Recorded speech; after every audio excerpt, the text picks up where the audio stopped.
కొంతమంది బ్యాచ్ చేరిండ్రండి. కొంతమంది బ్యాచ్ చేరి దిగజారుడు. ఏ batch? Digital media batch, YouTube batch చేరి బెదిరించడాలు, బ్లాక్మెయిల్ చేయడాలు, ఒక వ్యవస్థల మీదకి వెళ్ళడము, లేకపోతే ఇంకేదో బెదిరించడము. ఇప్పుడు మనం మొన్న చూసుకున్నట్లయితే నిజంగా విలువలు దిగజారిపోతున్నాయి. ఇట్లా దిగజారిపోతేనే కదా మొత్తం యూట్యూబ్ని కూడా తీసి పడేయాలనుకుంటారు. 10 రూపాయలు కోవా బన్ ఇస్తే తప్ప 100 రూపాయలు ఇస్తే తింటారా? అదే కోవా బన్ను ఇంకో బన్ను నీళ్ళపరకు పోయి తింటే ఒక రేటు ఉంటుంది. అక్కడ అయ్యే ప్రైస్ కూడా అదే మలాయి బన్ను. నీలోఫర్లో ఉంటుంది, వెళ్ళండి. ఒక ఫ్లోర్లో ఒక రేటు, ఇంకో ఫ్లోర్లో ఇంకో రేటు, ఇంకో ఫ్లోర్లో ఇంకో రేటు. అది ఏసీలో చేస్తారు, ఇది వాళ్ళ చెమట కష్టం మీద చేస్తారు, అంతే తేడా. ఎస్ కరెక్టే, ఒకళ్ళిద్దరు ముస్లిం కమ్యూనిటీకి సంబంధించిన వాళ్ళు వీడియో కెమెరాస్లో, సీసీ కెమెరాస్లో చిక్కినారు. మొన్న ఎక్కడ మన బషీర్బాగో ఎక్కడనో ఆ వీడియో సీసీటీవీ ఫుటేజ్లు కూడా బయటపడినాయి. సోషల్ మీడియాలో బాగా ట్రోల్ అయింది. వాళ్ళు ఏం చేశారో ఆ పండ్లను ఎట్లా రుద్ది అమ్ముతున్నారు అనేది. కానీ ప్రతి ఒక్కరిని కూడా అదే కోవలో చూడడము కరెక్ట్ కాదు. ఈ గొడవలకు ప్రేరేపించడం కరెక్ట్ కాదు. ప్రశ్నించడం వేరు. కొచ్చి నువ్వే దొంగ, నువ్వే దొంగ, నువ్వు కోవా బన్ దొంగ, కోవా బండ్లో ఏం కలుపుతున్నావు? బన్ను కలుపుతున్నావా? ఆ బండ్లో ఏ పిండి? మైదా పిండా, ఆ శనగపిండా, బియ్య పిండా, లేకపోతే నీ ఉచ్చబోసినవా? ఏందది? ఏం మాట్లాడుతున్నారు? ఏం దిగజారుడు పనులు చేస్తున్నారు?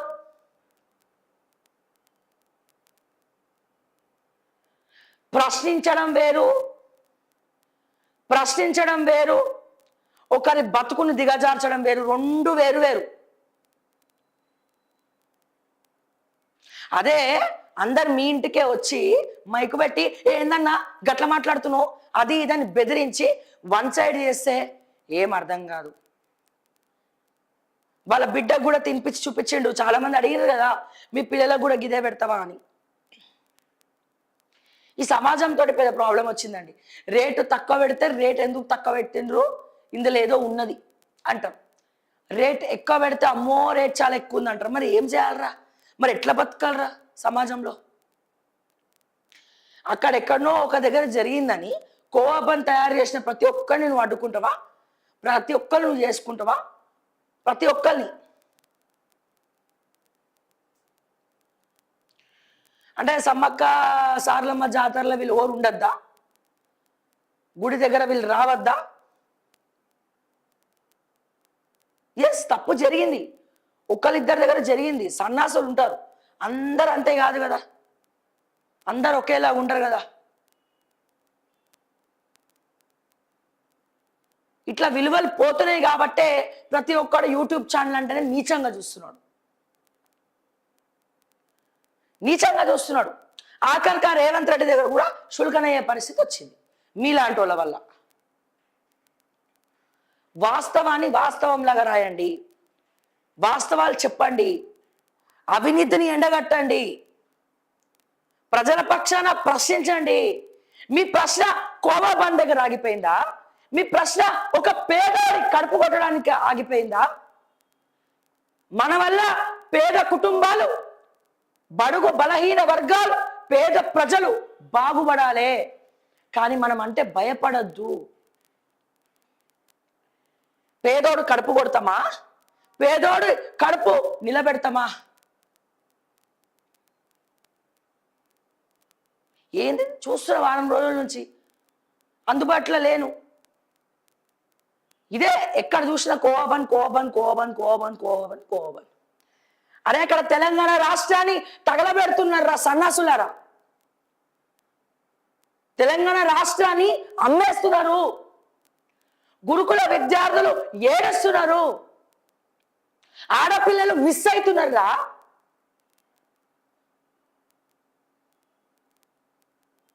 కొంతమంది ప్రిన్సిపల్ సెక్రటరీలు దోచుకుంటున్నారు. విపరీతమైనటువంటి డబ్బు తెలంగాణలో ఉంది, కానీ ఎవడు బయటికి తీస్తలేడు, అంతా బ్లాక్ మనీ. వీళ్ళు దోచుకున్నారు. ఐఏఎస్లు డిఓపిటీల కేసులున్నా వాళ్ళు పర్మిషన్లు ఇస్తలే, నమోదు చేస్తలే.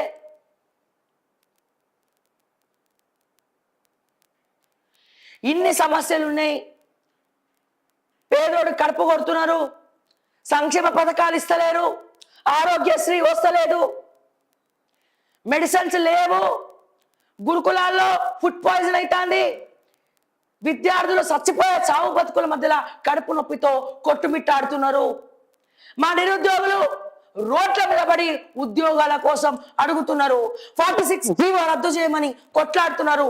29 జీవోని సవరించమని కొట్లాడుతున్నారు. ఇన్ని జరుగుతున్నాయి తెలంగాణలో. మా రిటైర్మెంట్ ఉద్యోగులు 30 సంవత్సరాలు గుండెల మీద చేసుకొని నెల జీతం కోసం ఎదురు చూసి గొడ్డు చాకరీ చేసి రిటైర్ అయిన తర్వాత మా జీతాలు, మా పెన్షన్ మాకు ఇవ్వండి రా నాయన అంటే కుక్కలను తిప్పించుకున్నట్టు రోడ్ల మీద తిప్పించుకొని ధర్నా చౌకుల దగ్గర కూర్చోబెట్టించుకొని గవర్నర్ ఆఫీస్ దగ్గరికి పోతే, రాజ్భవన్ దగ్గరికి పోతే వాళ్ళని అరెస్ట్ చేపించి రేవంత్ రెడ్డి లాంటి ముఖ్యమంత్రి చోద్యం చూస్తున్నాడు. బట్టి లాంటి డెప్యూటీ ముఖ్యమంత్రి నైనీ బ్లాక్ గురించి ఆలోచిస్తున్నాడు. ఇది తెలంగాణ రాష్ట్రం తగలబడిపోతుంది. ప్రతిపక్షం లేకుండా అయిపోయింది. వెనకాల కుమ్మక్కైతున్నారు, పైకి కొట్టుకుంటున్నారు. తెలంగాణలో ఉన్నాడు అవుతున్నాడు, లేనోడు ఇంకా దిగజారిపోతున్నాడు. మిడిల్ క్లాస్ బతుకులు ఎటు కానటువంటి పరిస్థితి అయిపోయింది. బండి మీద పోతుంటే ట్రాఫిక్ పోలీసు వాడు ఆపుతున్నాడు. టార్చర్, ఎక్కడ పోయినా టార్చర్. కొన్ని కోట్ల కేసేద్దామంటే ఏళ్ళ తరబడి నడుస్తుంది. వాళ్ళని కూడా మేనేజ్ చేస్తున్నారు రోహిన్ రెడ్డి లాంటి వాళ్ళు, జానరెడ్డి కొడుకులు లాంటి వాళ్ళు. ఇవన్నీ మేనేజులు చేస్తున్నారు. వేరే దేశాలకి పంపిస్తున్నారు, ట్రిప్పులకి ఎరవేస్తున్నారు.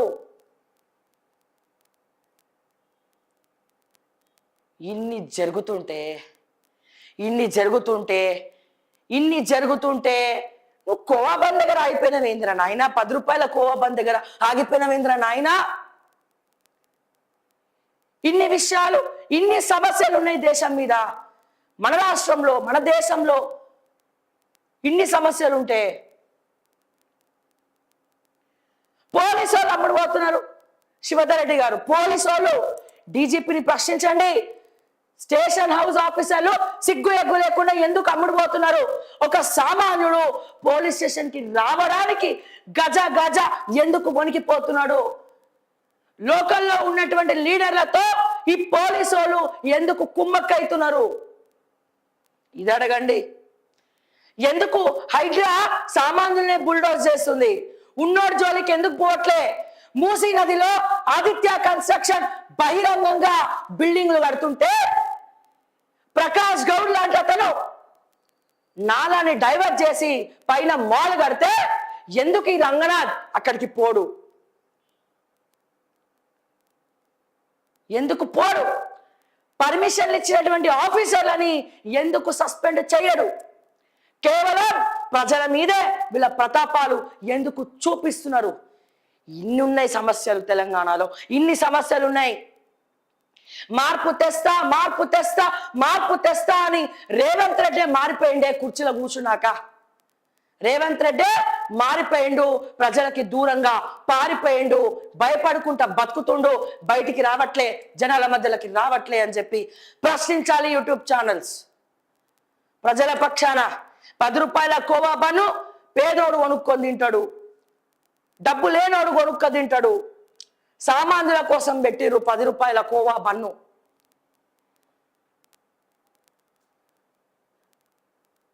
కానీ మనం అడగాల్సింది బంగారు పన్ను పెట్టుకుంటారు చూసినా. అరే మీ సంగతి ఏంది? మీ బ్లాక్ మనీ సంగతి ఏంది? మా తెలంగాణ ఏం చేద్దాం అనుకుంటున్నారు అని చెప్పి అడగాల్సినటువంటి పరిస్థితి ఉన్నది.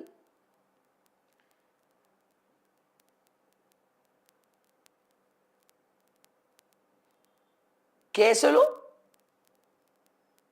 మానభంగాలు, లా అండ్ ఆర్డర్. అరే ఒక విద్యాశాఖ మంత్రి లేడు తెలంగాణకి. దాని గురించి అడగండి రేవంత్ రెడ్డిని. ఒక మున్సిపల్ శాఖ లేడు తెలంగాణకి, దాని గురించి అడగండి రేవంత్ రెడ్డిని, కాంగ్రెస్ పార్టీని. హోంమంత్రి లేని తెలంగాణను చూస్తున్నాం రా నాయన మనము. హోంమంత్రి లేడు తెలంగాణకి, దాని గురించి అడగండి రేవంత్ రెడ్డిని. షాడో హోంమంత్రి కొండల్ రెడ్డి, షాడో విద్యాశాఖ మంత్రి తిరుపతి రెడ్డి, షాడో మున్సిపల్ శాఖ మంత్రి కృష్ణారెడ్డి. దమ్ములుంటే వాళ్ళని అడగండి రా భయ్.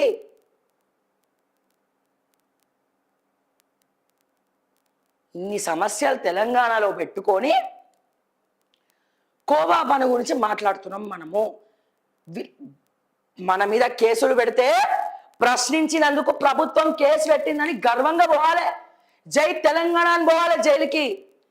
ఈ రోజున ఆంధ్రాలో చాలా మంది కాల్ చేస్తున్నారు. కాల్ చేసి అబ్బా ఆంధ్రాలో ఉండాలండి మీలాంటి ఫైటర్స్, మాకు కావాలి, మాకు లేరు, ఒకళ్ళే ఉన్నారు, ఒకళ్ళిద్దరు తప్ప లేరు, మీలాంటి ఫైటర్స్, మీలాంటి ప్రశ్నించే గొంతుకలు మా ఆంధ్రాలో ఉండాలి అని అడుగుతున్నారు. అంటే అది మన విలువ. ఇది కాదు మనం అడగాల్సింది. మనకు కావాల్సింది ఉచిత విద్య, ఉచిత వైద్యం. వైద్యం గురించి చేయాల్సినటువంటి నిధులు హెల్త్ మినిస్టర్ సైలెంట్ ఉన్నాడు, విద్యాశాఖ మంత్రి అయినటువంటి ముఖ్యమంత్రి సైలెంట్ ఉన్నాడు. అదే సోషల్ వెల్ఫేర్ మంత్రి ఎవరు, ఎక్కడ? గురుకులాల పిల్లలు ఏడుస్తుంటే, ఆడపిల్లలు వీడియోలు పెడతా ఉంటే ఎక్కడ ఎక్కడ ఎక్కడ?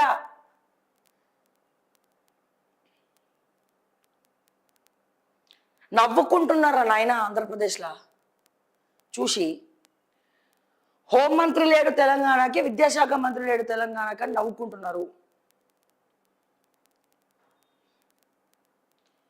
మళ్ళీ రేవంత్ రెడ్డి గారు ఆయన తిడుతుంటే కూడా ఆశీర్వాదం లక్కున్నాడు. మారుతున్నాడా అంటే మారట్లే. ఇప్పుడు నువ్వు ఏ కేటీఆర్ని కేసీఆర్ని అయితే నువ్వు కుటుంబ పాలన అన్నావో, నీ కుటుంబం కూడా పాలన చేస్తుందిగా. అట్లీస్ట్ కుటుంబ పాలనలో కేటీఆర్ ఎమ్మెల్యే గెలిచిండు, కవిత గెలిచింది, హరీష్ రావు గెలిచిండు కాబట్టి వాళ్ళు పదవులు అనుభవించారు. మరి ఇక్కడ నీ అన్నదమ్ములు ఏ పదవులలో ఉన్నారు? వార్డు మెంబర్గా కూడా నించోలే కదా.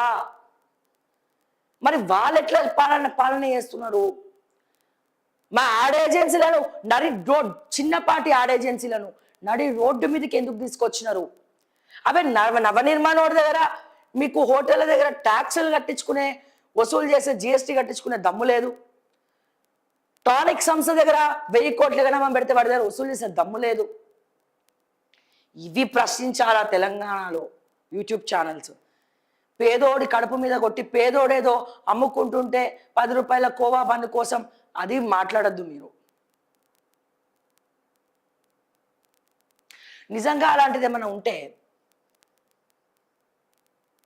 ఎవరికైనా ఫుడ్ పాయిజన్లు అయితేగా. ఈ మధ్య రెస్టారెంట్లలో అవుతున్నాయి కదా ఫుడ్ పాయిజన్లు. అక్కడ పోయి ఫుడ్ ఇన్స్పెక్టర్లు పోయి టెస్టులు చేయరు, సీజులు చేయరు. ఆడ బొద్దింకలు ఉన్నా మంచిగా ఉంటుంది, ఎందుకంటే ఏసీ ఉంది కదా. ఆడ వారం రోజులు రెండు వారాలు పోయి పాషన్నాలు పెట్టిన, ఫ్రిడ్జ్లో చికెన్ పీసులు పెట్టిన, దాన్నే ఫంగస్ పట్టిన దాన్ని బాగా కాల్చి కాల్చి కాల్చి కాల్చి కబాబ్ అని చెప్పి మీకు ఇచ్చిన మంచిగా మెక్కుతారు కదా, బాగుంటుంది. మనం వాళ్ళని అడగం. మనం ఎందుకంటే దమ్ము ఉండదు, ధైర్యం ఉండదు. మనం ఏదో చెట్టు కింద కూర్చొని పాపం పల్లీలు అమ్ముకున్నోళ్ళ జీవితం ఎట్లా కొడదామా, కోవబన్ను అమ్ముకున్నోని ఎట్లా కొడదామా, ఇది 10 రూపాయలకే ఎట్లా అమ్ముతున్నావు నువ్వు? ఏం వేస్తున్నావు అసలు నువ్వు ఇందులో 10 రూపాయలకి?